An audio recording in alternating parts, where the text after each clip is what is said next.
Hey dudes, welcome to Splat from the Past, the only 80s themed horror and sci-fi show where things can get totally radical.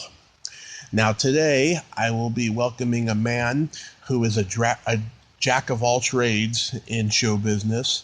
His name is Alan J Adler, and Alan started out doing production work in North Carolina, which led to him doing on-camera movie reviews and hosting a live comedy show called Those Were the Days.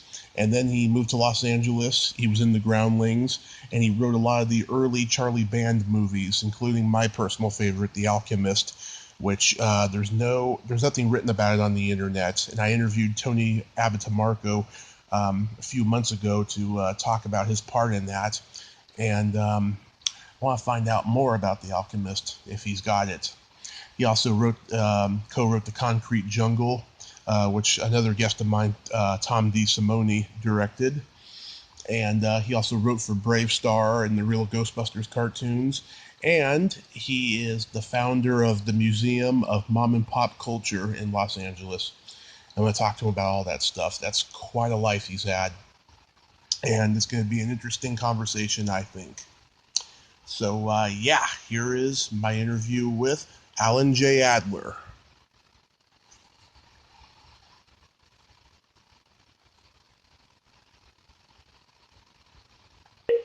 Good morning.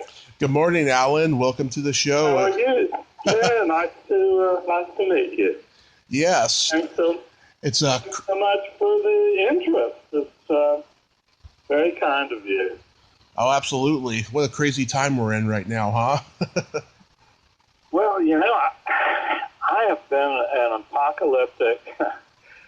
99% of everything I've ever written over the past 50 whatever years has been some kind of a vision of an apocalyptic future. For some reason, I feel like I'm living in my own future. Yeah. So it's very bizarre. It is pretty bizarre, but we'll all come through just fine with it, I think. And this is such a great honor. Thank you for taking the time today. Oh, the honor is all mine. Thank you.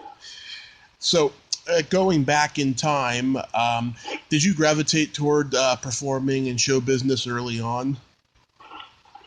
Well, yeah. My parents were kind of gypsies. My mother was in the back in the 20s or whatever when they met. My mother was a singer and dancer in the Yiddish theater in Baltimore, and my father was kind of a low-rent Southern gangster, and so I was raised by gypsies, really, and so very theatrical, family painters and singers, dancers. My aunt played piano, Bertha Godfrey. I remember listening to it 78 that she got. So I grew up in this very theatrical, grassroots kind of scene. My parents didn't really perform, although whenever they went out, they always won the dance contest. So they were just that kind of people. And so my father loved the movies, and he bragged about during the Depression when there was no work that he would see 5 movies in one day. So I grew up with a real movie lover. So I started going to the movies when I was a little kid. I would take the cab from elementary school, like 3rd grade, I guess. You could do that in those days. And I'd go down to the theater. I lived in a small southern town, and then I'd watch the movie, and then I'd walk around to my parents' dress shop, and I'd ride home with them in the evening. So I went to the movies a lot as a kid and was drawn to the movies with also basically no religious training of any kind, although the family was Jewish. I didn't have much education in that.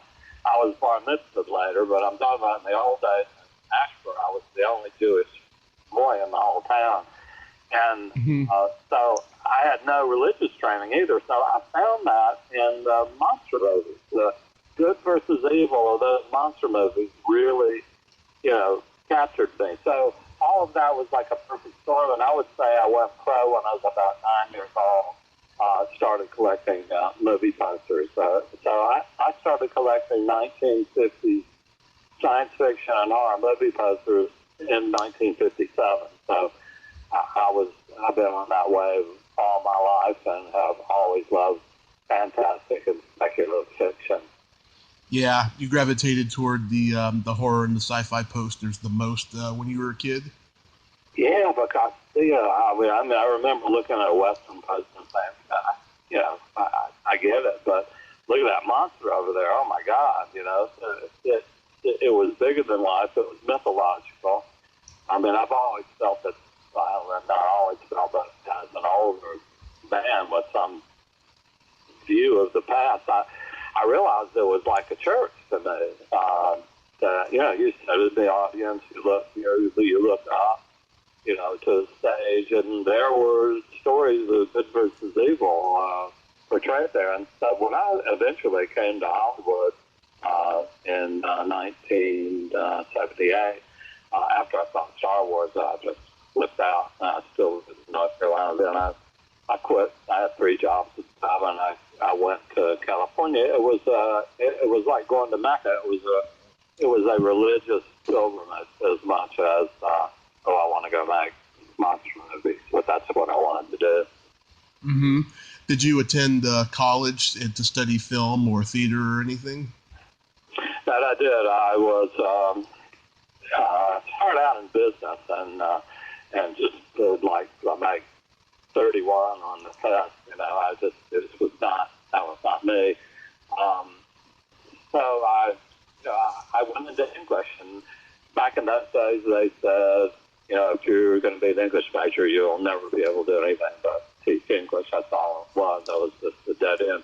But what I came to realize about that is that if you can use the English language, mm-hmm. then you can get anything you want. And so I studied English, and then when I wanted to go to graduate school, I just said to myself, well, what do I like to do the most? And of course, it was go to the movies. So this was back in I guess early 70s, when film schools were just being born. So I was at University of North Carolina in Chapel Hill, mm-hmm. and we've had a great English and writing program, by the way. And so I got into, it was called radio, television, and motion pictures. There were about 7 or 8 of us. I think it was the first year it was offered, or the second year it was offered. There was one camera that we passed around. It was really like the beginnings. And I'm still in touch with some of those people from those days. They went on, and we went on after that to make some of the first films in North Carolina, first independent films. I worked on a number of those. I ended up writing Earl Ellen's piece first movie. He was the big ego back there, making films. Mm-hmm. And worked on a lot of films for Preacher Man Corporation, couple. And the first movie made, Charlotte, I worked on that as assistant to the director, Pat Patterson, who was this guy that gave magic shows on top of drive-in theater booths. Was a real fantastic guy. The movie cost $20,000 to make. We could only start shooting after people stopped putting quarters in the laundromat next door. So we would start shooting about 11 o'clock at night, work all night long. Yeah. So that was what that was like in those days, like flying a biplane. So I kind of rode all that through, and it was a crazy and wonderful time. I enjoyed every minute of it. Yeah, you're talking about the body shop? Yeah, a.k.a. Dr. Gore. It was picked up and re-released as Dr. Gore. And the crazy thing about that, we were just nobody knew what they were doing. For instance, I'll give you an example. The level of filmmaking we're talking about is that I knew less than they did, but they were the ones calling the shots. I just kind of watched, but they would, shoot one character talking, and then they would turn the camera around and shoot the talking to, and then they would turn them back around and shoot the other guy. And they didn't even have a concept of, you shoot everybody's reaction and then you cut it together. I mean, it was crazy, but it was kind of wonderful in a very odd way. Yeah, I was reading, you guys had like over 15 gallons of blood that was used for that movie. Oh, really? I don't remember that, but I remember that Pat was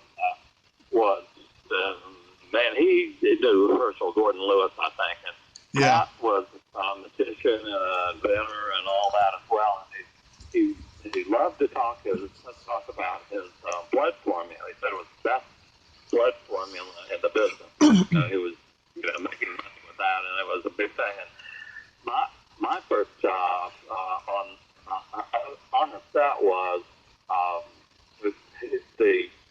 there was a story about a magician played by Pat, and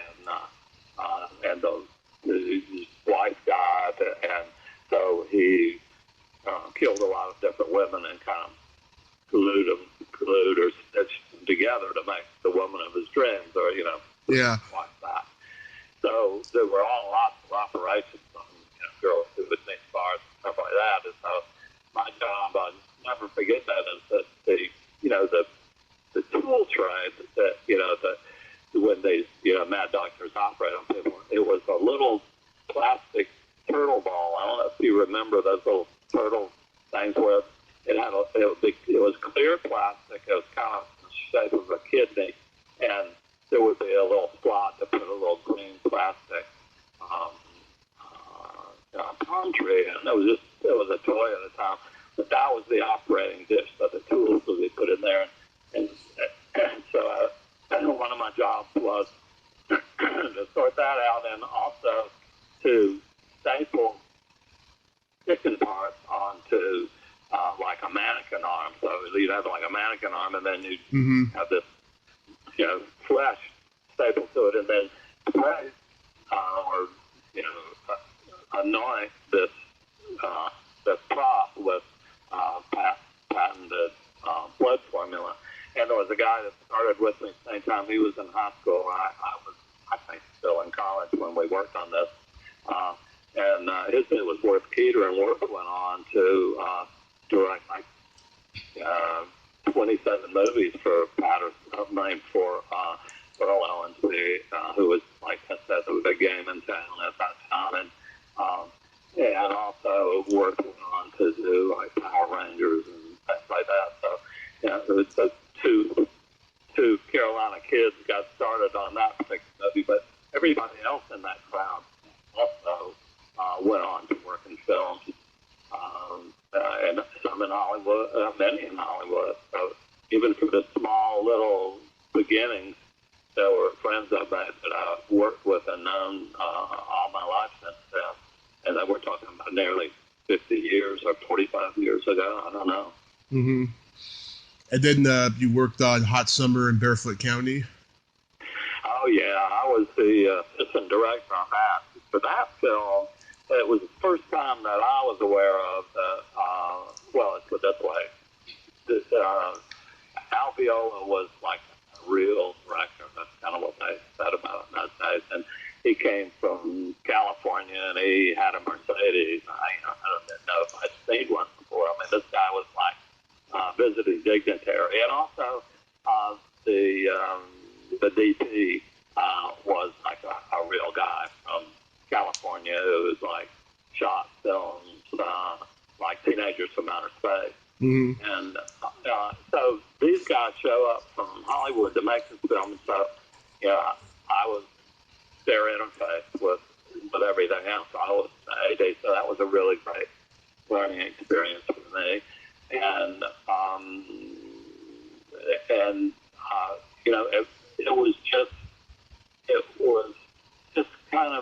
it was like flying a biplane. I mean, everybody else, in Hollywood was flying, good prop jets and all of that, maybe a few jets, but we just had to piece it together for what we thought it was supposed to be. But these two guys came in, and they really made a great film. And I'll tell you one thing, for those filmmakers out there that listen, it's the one great thing thing I learned from the DP one was never do more than you have to. For instance, you could spend all day long painting bricks on a wall, and was it going to read or not? He said, all you need to do is just go up to it and put a few brush strokes on it, and if it's out focus enough, it's going to look like a brick wall. So I always kind of remembered that as I grew up in low-budget films, but that film was about $60,000 or $80,000. So I spent my whole life in ultra low-budget films until I came to Fox and worked directly for the head of production, John Landau, who won the Academy Award for Titanic, like the biggest, put every little brick,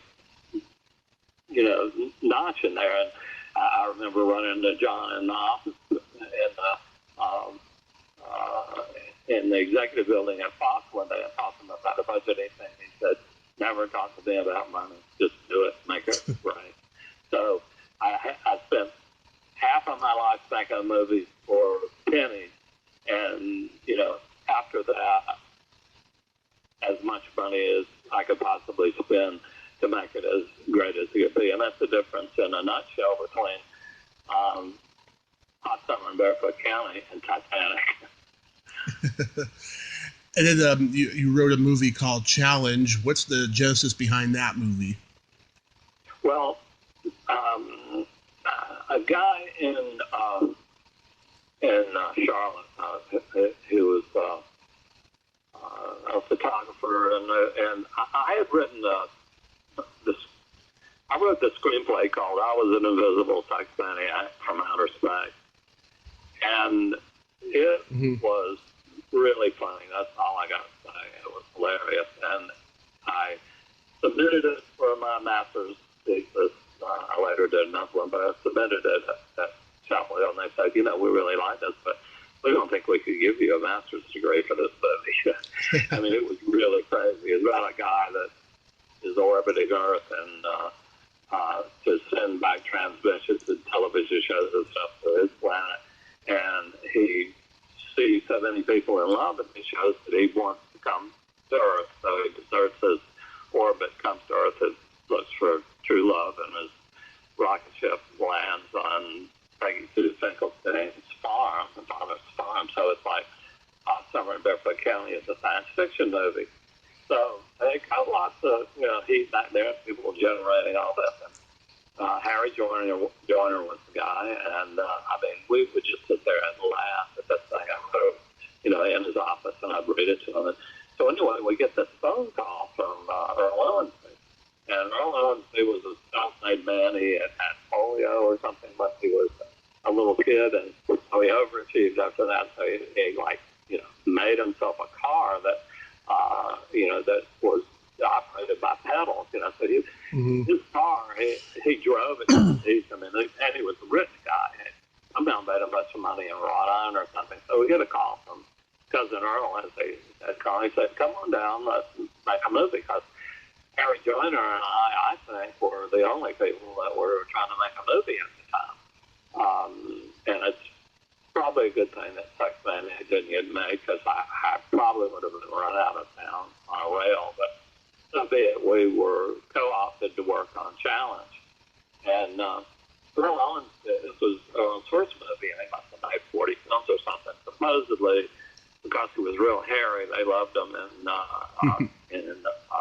Far East, not Far East, but in Islamic countries or whatever. Supposedly that's where it was a big success. But that sounds like a lot of me. Who knew, back in those days?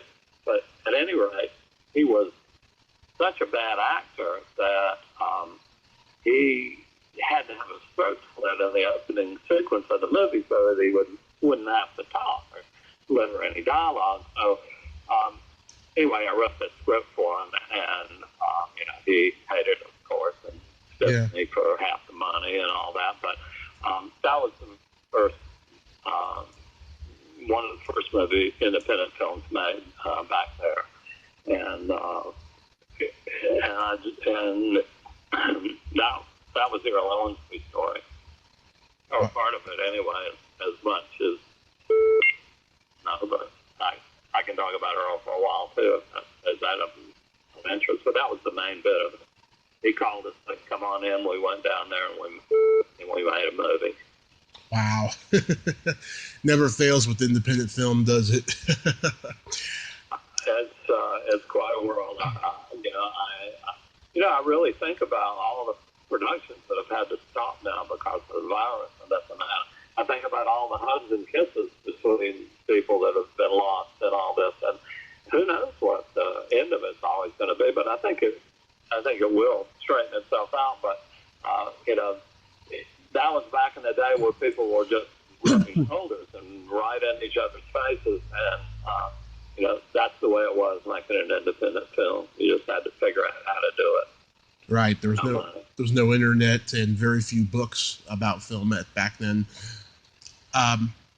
So during that time, you were also reviewing movies on camera and starring in your own local show called Those Were the Days. Yeah, those were the years. Well, my first real job in the movie business was running I got this job at Jefferson Productions, and that was the biggest commercial house in the Southeast at the time, or at least in North Carolina and South Carolina. To get into Atlanta, different things happened, but they certainly were in competition with material that came out of Atlanta. These guys did commercials and short films and industrials and stuff, and they were attached to the Jefferson Productions' larger arm, which also owned WBTV, Channel 3. And Channel 3 back in Charlotte in those days, farmers would buy, there were only 3 channels back then, eventually there were 4, but the farmers and locals would buy a TV and turn it down Channel 3 and never change the dial. That was Channel 3. It was PBS, and that was it, and there was no reason to look at anything else. So, at any rate, I got this job working for another character from the South, Reno Bailey, who was just one of the funniest people I'd ever met. And and I was the editor, post-production supervisor, and sound and assistant camera and all that for a guy named Bob Newcomb. And Newcomb was probably the top director in that part of the world at that time. So I ran the first flatbed editing machine in North Carolina also. So I had a real opportunity 2 years there to become an editor. And then downtime I would I would check out cartoons and shorts and so on from the public library and run them on the table and stop and start looking at them. And it was during that time as an editor, which really was my first job out of school, although I did usually sell the master's degree screenplay that I eventually did. So I was paid to write my master's degree for a gentleman named Robert Rogers, who I'm still friends with. And I'm still talking about that same project 40 years later. But at any rate, I learned that there was a linear structure to a presentation, to a film, and you look at a picture and you can see the structure. But in those days, before Field and before the first book and the first classes on screenplay structure, it was kind of magic. I mean, you look at a movie and there was a beginning, middle, and an end, but how did one scene connect to the next? What did it mean? What did it do? And it was so I learned that from the editing days, and then I was drawn. It's one of the reasons I came to California, because the field was teaching what I found out was one of the first classes on screenplay, and I knew that I had to come to California to learn that linear structure if I was going to write screenplays that were going to really work. But to answer your question, so I was I was working as an editor, and I showed this short film that I'd made in film school to the head of creative services, Pat Lee, who was like one of the greatest producers back there. She was the head honcho for all creative services at WTV, Channel 3. So she said, "Well, we've got this nighttime television show called Those Were the Years, and we don't quite know what to do with it." And she said, "How would you like to produce it?" I said, "Would I?" So I left Jefferson Productions as an editor and was given a television show. And it was a live television show that came on Friday night at 11:30. And the straight man was the announcer for that, the guy that, the on-screen guy, was also the weatherman. And so what I did was, there were live segments, and they weren't very complex. It was just him coming on and announcing it, as I remember. And then they would run old episodes of television shows. This was pre-cable days. And so, for instance, if you saw an episode of The Lone Ranger on Those Were the Years, it hadn't been seen in maybe 15 years or something, 10 years, and everybody remembered it. So that was quite a powerful combination. So when I went in there, I made deals with the various companies to not have to get the whole package, so you have to get 60 Lone Rangers or 30 Lone Rangers or whatever. I got them to give me 6 episodes that I would pick from 15 shows instead of 30 episodes from 4 shows or whatever. So for instance, I got Dobie Gillis, and so I would go back through the Dobie Gillis copy lines and of the show synopses and pick the ones with Susie Weld and young teenage Warren Beatty, and so I chose this stuff, and so we had a terrific mix of that, and on top of that, we put in serial. So I made a deal with whoever the company was at the time to get the Flash Gordon serial, and I could not afford, it was like $50 between getting Flash Gordon and $25 to get the second Flash Gordon serial.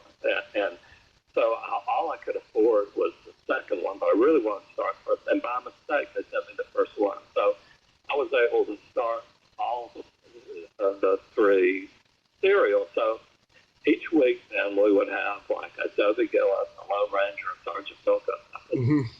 Hadn't been seen for years. It really was fun. And then there would be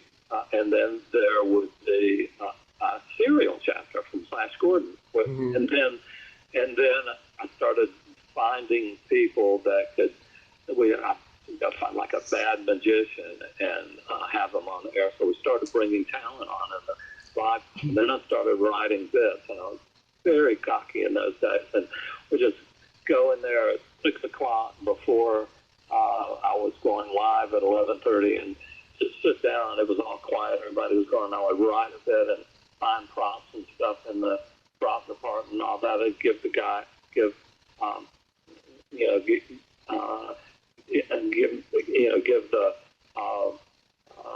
people involved, the script, and would just, go on, and we'd wing it, and a lot of it was very funny. We'd read books of Bob and Ray material and lift stuff from them, and so we had live comedy bits, we had music, we had crazy stuff, we had the serials, and then we had content. So, for instance, we had a Ring the Merciless lookalike contest, and I happened to be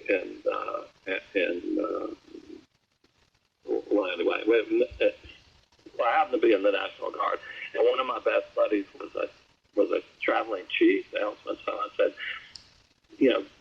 I want you to donate a 5-pound jalapeno cheese loaf as the first prize in this Name the Merciless lookalike contest. And then the people would send pictures in. And then we started getting people in the audience to write in and donate things. So we had a list of about 40 of the craziest things, and you couldn't even read the list on camera without cracking up and laughing. So we had, we gave away an award for that, and so we just did crazy things, and people would call in and say, "Well, this is the worst thing I've ever seen on television. I want to sell my television." So we would come on there and say, "So and so wants to sell his television," and it was a very 1-to-1, and so we beat Johnny Carson in the ratings. And you wouldn't have believed it. I mean, in those days, nobody beat Johnny Carson in the ratings. So it was just, once again, it was a perfect storm. And I was never able to really memorize lines. I tried being plays and stuff like that. I couldn't do it. Whenever I was on camera, I would come alive. So I just had to do improv for most of it. So that's where I picked up improv. And also, I think I must have been one of the first paid comedians, professional comedians in North Carolina at that time. This was in the 70s, and I made $75 a week to produce and star in that show. That was a lot of money back then. And for me, anyway, or at least was some money as well as no money. But then I came out here and joined the Groundlings to, further refine my love of being silly and getting laughs. And so that's, everything has a through line. I mean, from the time I was about 6 to 9 years old, all the way through, what I was doing before you called me. It's all been one straight through line, all been connected. And, it's all been a ride. Yeah. What year did you get to the Groundlings? Well, I was thinking about that, and it had to be pretty early on, because I remember I was not finding what I would call purchase out here as a writer. I did get a job filing as a filing clerk at the Producers Guild, and so I would kind of file important papers for producers and actors and so on with one hand, and was writing my screenplays with the other. But that's how I, paid my bills. And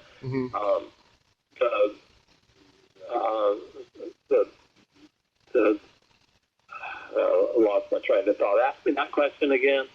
When did I go to the Groundlings? Yeah. I was an angry guy at that particular time. That's just one of the stages of grief you go through when you're a hick that comes from North Carolina trying to, figure out how do I make enough money to buy a Rolls Royce. So I had a lot of anger at that time.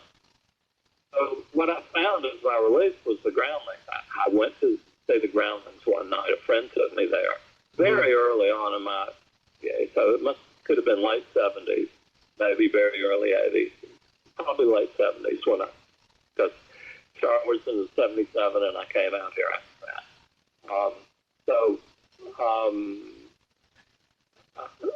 So I saw a Phil Hartman sketch where he played Nick Hazard is what it was. And the whole Groundlings crowd was in that. And they would say, okay, give us a murder weapon. They would say, give us, this, give us this, give us that. And all the audience would just, a salami sandwich, and all this stuff, and say, oh, come on. And those guys with Phil Hartman at the head of this thing, Phil Hartman was an absolute genius. And they put together, I'm telling you, it gives me chills right now from 40 years later, remembering how amazed I was. So once again, how do you create a structure for that. Where did that come from? There was no script. So, yet it was alive and moving and probably more dynamic than almost anything you could see. So I started taking classes there, and I took classes for 2 years. Cassandra Peterson, who later became Elvira, was in my class. I haven't taught her in years, but I loved her. Her timing was so good that, and it's all about timing, as Jack Benny and those guys would say. Mm-hmm. But she would be in the wings, and as she walked out to get into the whatever scene she was going to be in, I started laughing. Her timing was so good that I started laughing before she was ever even in the scene. She was that good. She was terrific, and I managed the theater on Friday nights, as as many of the devotees did, and I just lapped it up. I probably took 2-3 classes a week for a year or two, and I finally got and so it was my turn, and I was accepted. I got into the Groundlings. I was, believe it or not, my first bit was I was a dead body in a Bill Hartman sketch for Nick Hazard, just like I saw the first thing, and I was terrified.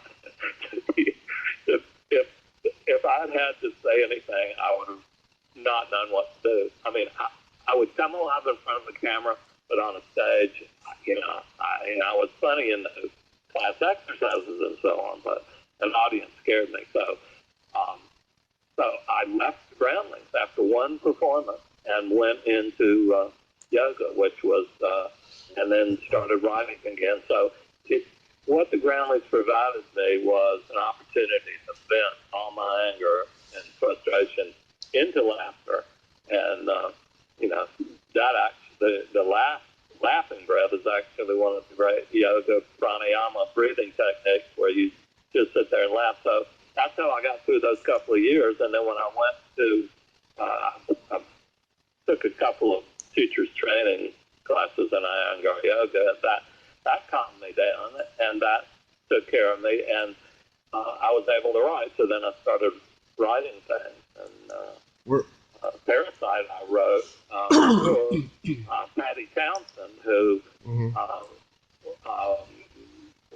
was Henry Jaglam's ex-wife. So she's now a great yoga instructor, has her own school and so on in Boston area. But I wrote it for her. That's Patty Patricia is the name of the female lead in Parasite, and she'd actually been in a movie of Henry's or whatever. So, and I showed her the script that I'd written, and because I thought she could be in it, she showed it to her agent. He said, "No way, you're going to be in this." But just part of the progression of it all. So Nick Hazard to Nick Hazard over a course of a year and a half or two, and then I moved on to writing. But I used the improv technique. Now I know you're a fan of the Alchemist. I can't exactly see why, but I can tell you why you might not be, because of what happened with that. That's a long story, or at least a story. And but I wrote the Alchemist using improv technique in a cross-country trip. I picked up a car in North Carolina, a new car, and drove it out to California. It took 5 to 7 days in that time. So I was by myself in the car and improv the whole movie to myself into a tape recorder, and typed it up when I got back and sold it to Charlie Band for $10,000. And I don't know that I even had a bank account at that time. That was a lot of money for me. I was living off of burritos and all of that kind of stuff, just like you see in the movies. That's what happens to you as you work your way up. But improv techniques came and mixed in with what Sid Field taught me, and so there you go, the progression, the through line as you continue, on a course. Yeah. Before I ask about the Alchemist, I wanted to ask, in the Groundlings, were you there at the same time as Terry Bolo and Gloria Vassie? No, I wasn't. Okay, they left by the time you got there. I don't know those times. They could have come after me. I mean, No, they formed the Groundlings in oh no, '72. the early guys. No, Yeah. no. Tom, um, did you? Gosh, I can't remember. Tom from Asheville. I can't remember his last name mostly, but he was the creative director of the Groundlings when I was there. None of the old Bamford types were around. There was Lynn Stewart, Phyllis Katz, Cynthia Zaghetti.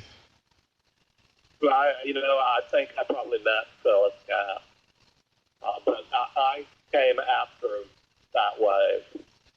Mm-hmm. Okay. So with the Alchemist, yeah, when I was 3 years old, my parents taped me some movies, and they kept the tape running, and the Alchemist was the last movie on the tape, and I still have that tape to this day, and I just love bad horror movies and stuff. There's nothing written about the movie on the internet, and Charlie doesn't talk about it, and it's not available on Blu-ray. All I know is that it was shot in 1981 and it came out in '86. What happened? I can tell you whatever you want to know about that because it came out of me. Yeah. So as I said, I wrote that screenplay into a tape recorder. Right. And was actually working on a documentary called Monsters, Madmen, and Machines, starring Gil Gerard, writing and produced that. It was one of the first HBO documentary. And a friend named Eric Caden, who I had sold movie posters to when I was a kid, before I came to California, he had a store on Hollywood Boulevard. He knew Charlie. So I gave him a copy of my book that I'd done was on movie posters, which was the first book on movie posters or genre, horror and science fiction movie posters. That came out in '77. So that put me up with Charlie Band, the gave Charlie Band that script. And so that was the metamorphosis of hooking up with Charlie. What was your question again? Sorry, I was rapping. So what happened, with production? What happened? Yeah.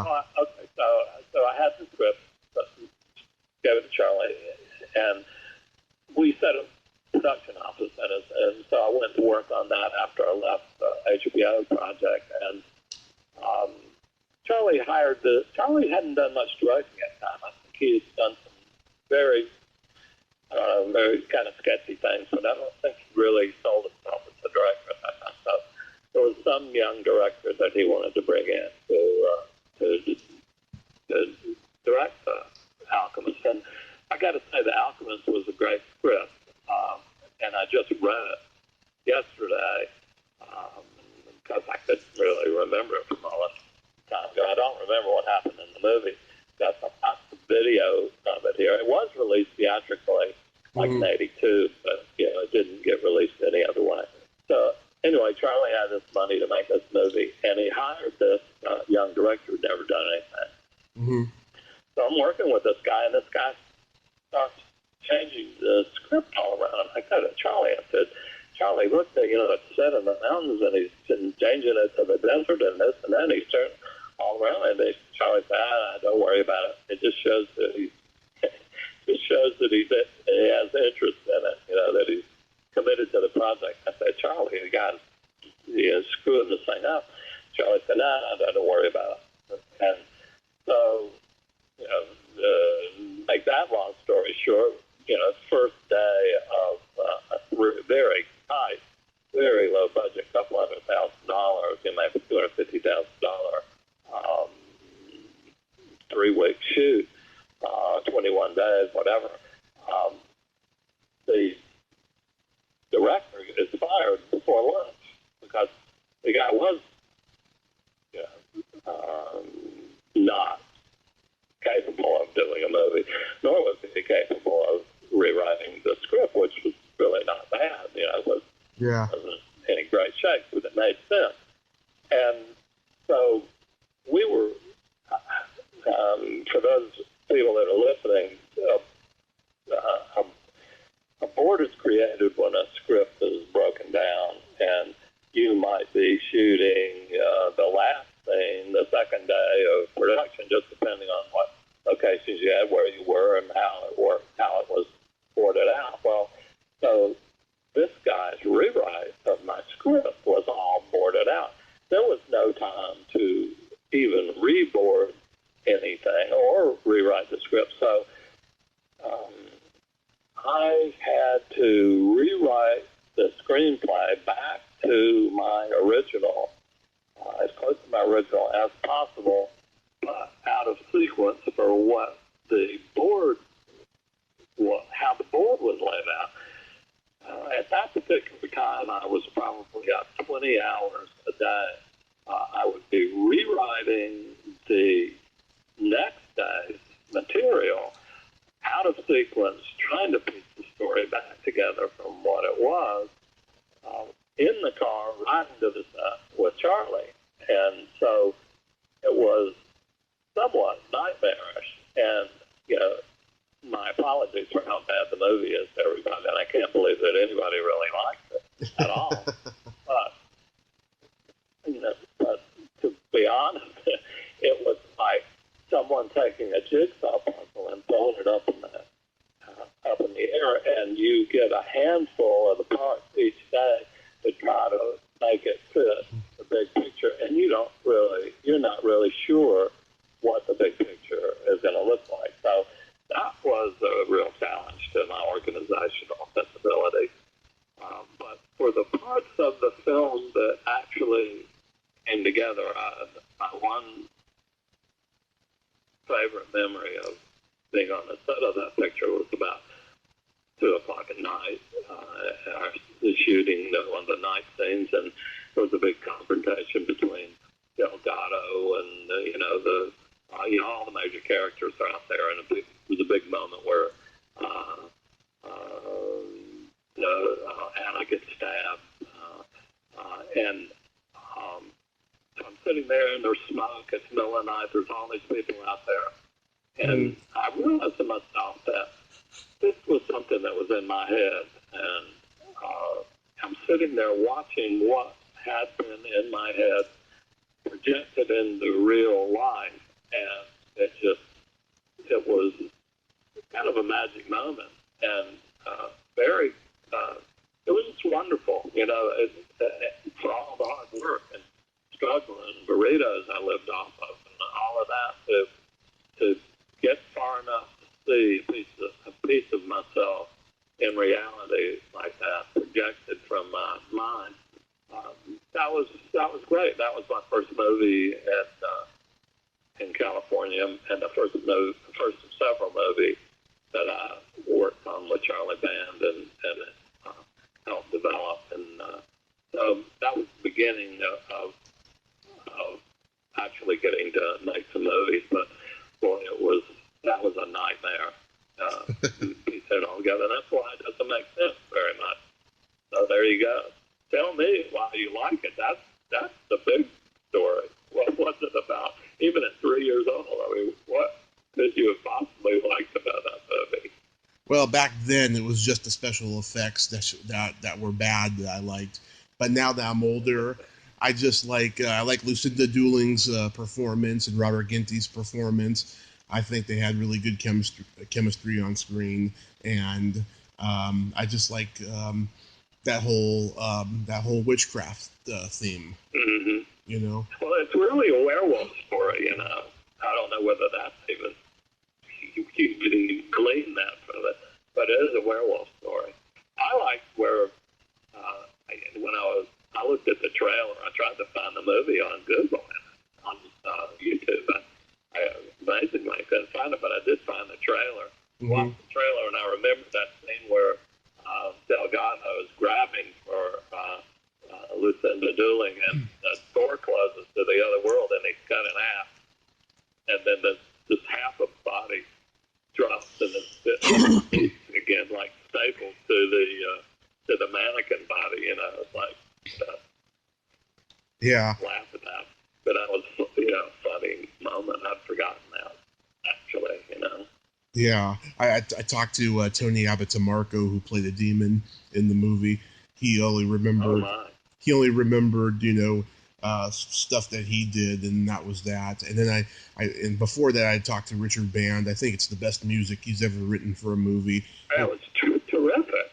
I'll tell you one other Alchemist story. And it's that the title sequence is really great too. The title sequence is the best part of the movie, the best produced part of the movie. That's a guy named Larry Applebaum who had a title company in Burbank, was the guy that produced the movie. So it was produced by a guy that owned a title company, which is why that title is so great. Wow. But it is Richard's best score. Richard was very nice, man.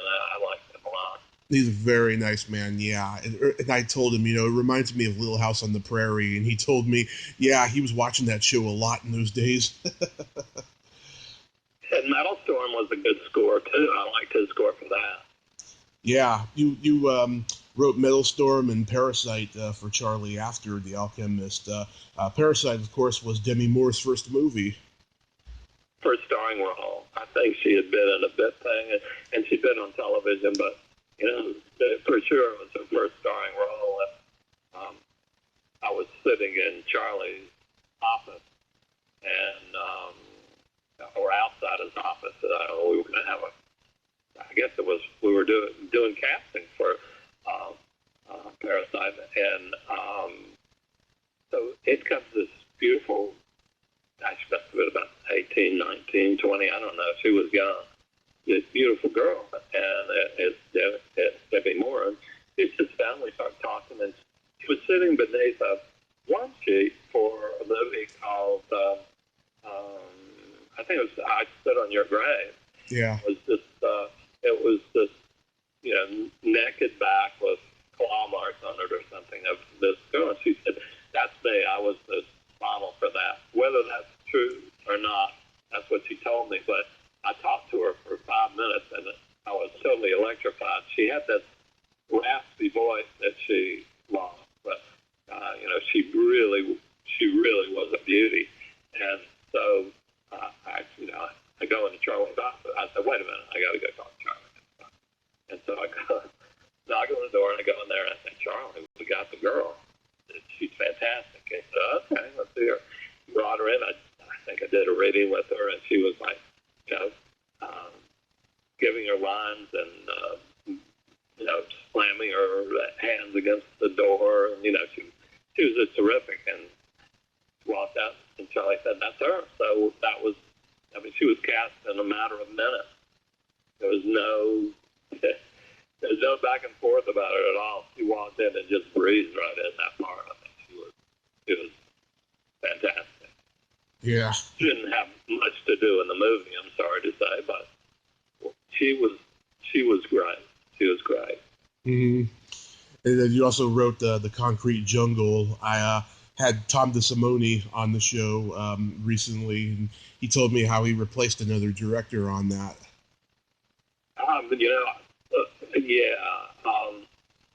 Okay, so this was a Larry Applebaum, Billy Fine collaboration.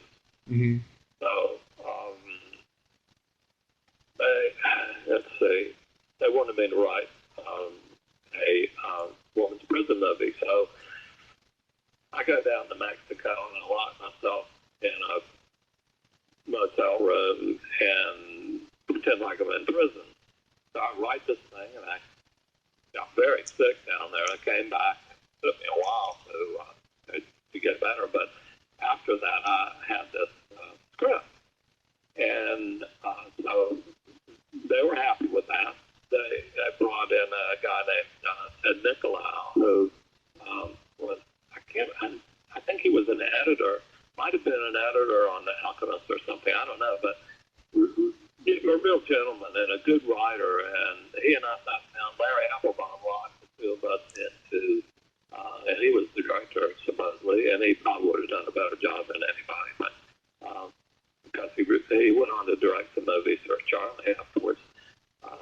and so he and I sat down and did a rewrite of Concrete Jungle, and then he got removed from the picture. So you know, I was sad about that.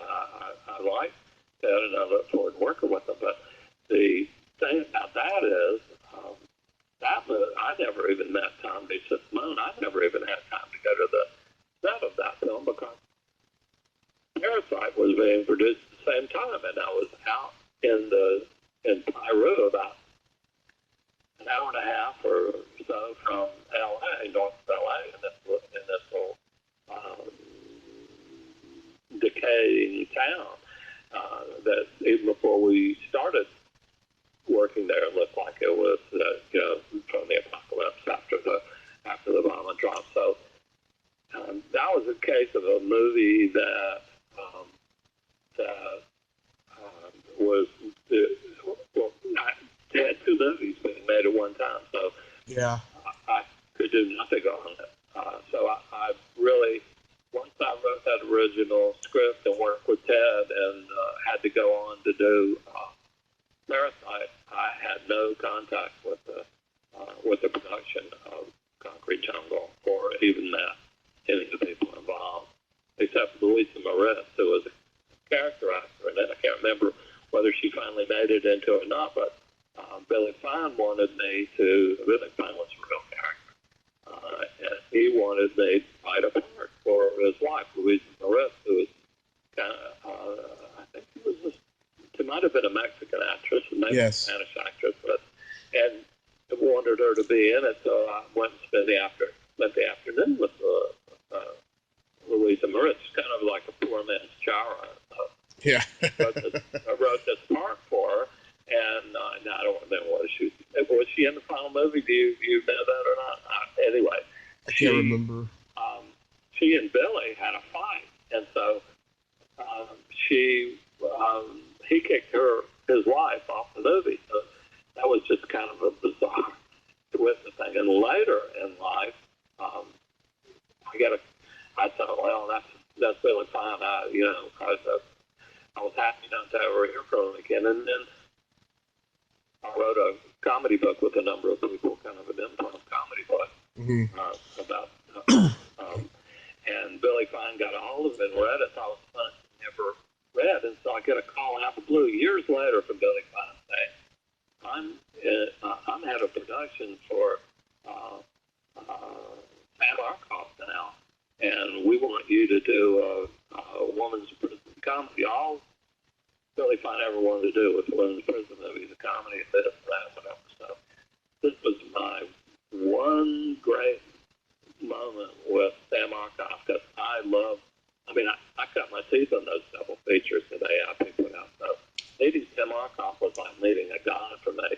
It was the 9,000 block of Sunset. And one Sunday I went in there about noon and up to the penthouse, and Billy Fine and Sam Arkoff were there. Sam Arkoff was sitting behind his big desk in the penthouse and smoking his iconic cigar, and they said, we want you to do this comedy. And so I improv this whole story. I don't remember any of it.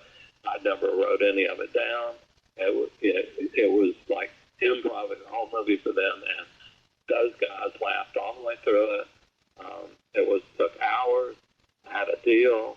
I had my agent at the time call them on Monday morning, and they didn't want to pay anything. So nothing ever happened from that. What I take from that is the most wonderful afternoon pitching, basically the god of low-budget movies. And so, you take your pleasure and your successes where you can, and that was one of those great moments in my life. And I can't, I was thinking back on it, did that really happen? Wasn't he dead then? I said, no, I really did get to Sam Arkoff and make him laugh. So, what are you going to do? You just get up in the morning, suit up, and you go into play. You don't know what's going to happen. Yeah. Did you produce Making Love? No, I didn't. Okay. That was the other Alan Adler. Okay. And I had this Mark Lippman, the same agent, and when I used to call him and say, "This is Alan Adler" on the phone, I'd have to tell the secretary, "This is the good Alan Adler," and he would pick up. Had nothing to do with it at all. Okay. You wrote for BraveStar and The Real Ghostbusters. I actually loved BraveStar when I was a kid. It should be rebooted. BraveStar was interesting. Well, there was let me just think of how I was called in by a friend of mine who was writing for those guys at the time, or at least he told me about it, and I submitted, and I think both of them produced. I'm not sure, but the BraveStar could have been one of the pilots they did that was not shot. It was very early in BraveStar. Mm-hmm. But yeah, I did work on those. Maze Caves was the other one, and it was produced. I did some other children's television, but it was live action children's television, and that was not produced. I pitched a number of other animation shows, but kind of went back to live action. I think that it was more of a filler for me, trying to make some money. But that was fun. That was a little foray into children's television. Yeah. So what made you? Great shake there. Yeah. So really quickly, what made you start the Museum of Mom and Pop Culture? All right, I'll tell you that. I just remember my buddy's name, Larry Carroll. He's the one that was working for that company at the time. And Larry was the producer or line producer of a number of Charlie's films. I met him on The Alchemist. I believe he was on Parasite and Metal Storm. And so he was the one that was working in animation. I just wanted to give him credit. He was a terrific guy. He was a terrific guy. How did I start the Museum of Pop Culture? Yeah. My collecting interest, well, from 20 years at Fox, no, 10 years at Fox, sorry, crazy. I'll tell you the whole Fox story, but I worked 10 years at Fox and developed Fox archives for them. Mm-hmm. And Bill that I curated their museum in Sydney. There's some long stories there, all stuff. But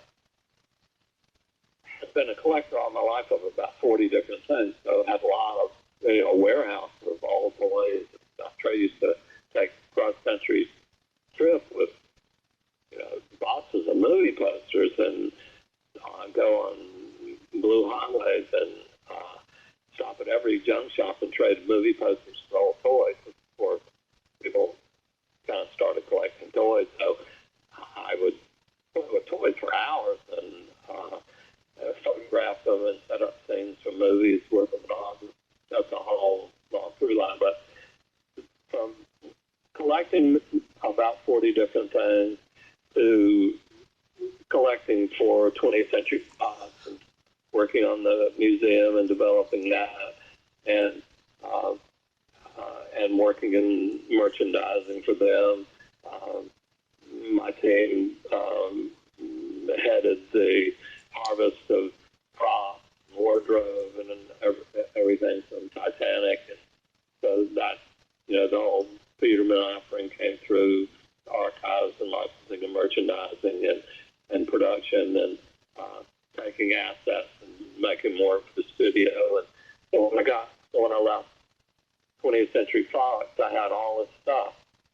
And so I just started experimenting with the internet. The internet came out just about the time I left Fox, and it was like a commodities market is how I thought. All these guys that had collected all this stuff, there was some guy in everybody's hometown down the block that had a basement filled with old Lionel trains. He was a kook, and everybody loved him. And the kids would go down there on Saturday and, watch the trains run. But those guys became millionaires overnight with all that stuff. But the eBay and the internet made a commodity out of popular culture. So when I was looking for, I started a half a dozen different business plus writing again, and that's, when I got out of pop.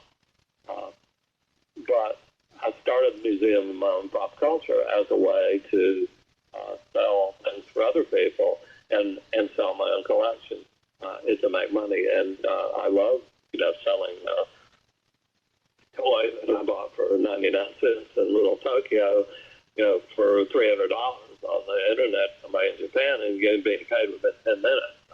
That was a business paradigm that you just couldn't walk away from, no matter what else you were doing. So that's where the Museum of Pop Culture came from. And my early plans were make it a virtual museum and have exhibits and have other collectors show things and have a gift shop and all that. But I couldn't afford the time and I couldn't do it. And I have a Museum of Mom and Pop Culture.com website, but I'm not recommending anybody go there because I'm shutting it down.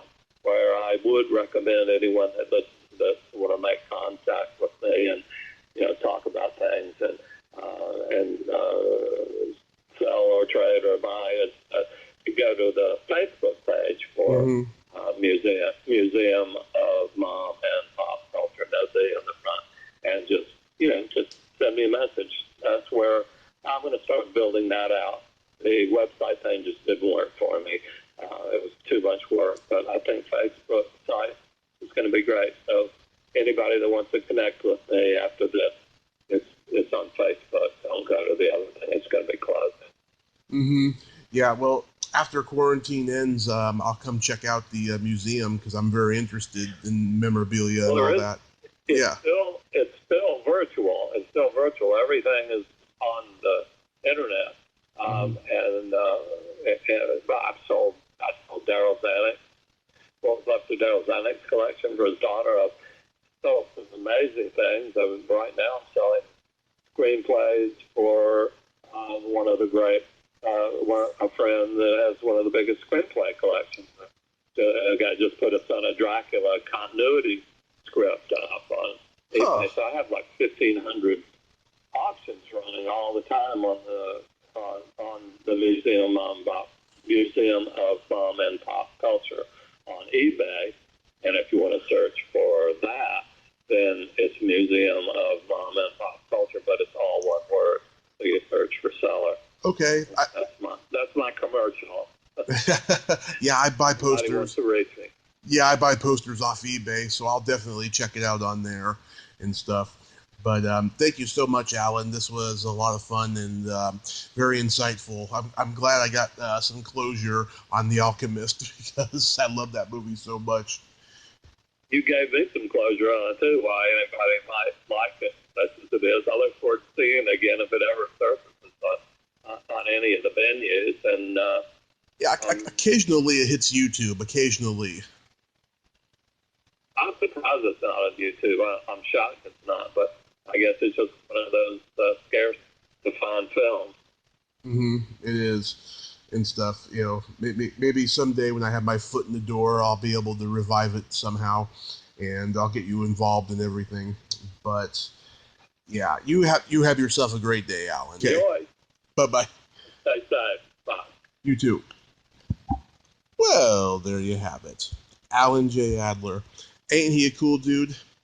Man, he's got some real insight into things that can happen in this crazy industry that we call show business.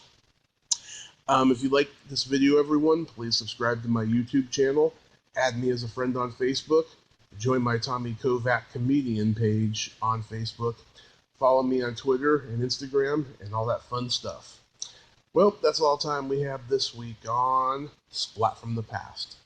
Until next time, this is Tommy Throwback Kovac saying, there's no shame in living in the past, because the present sucks. Later, dudes!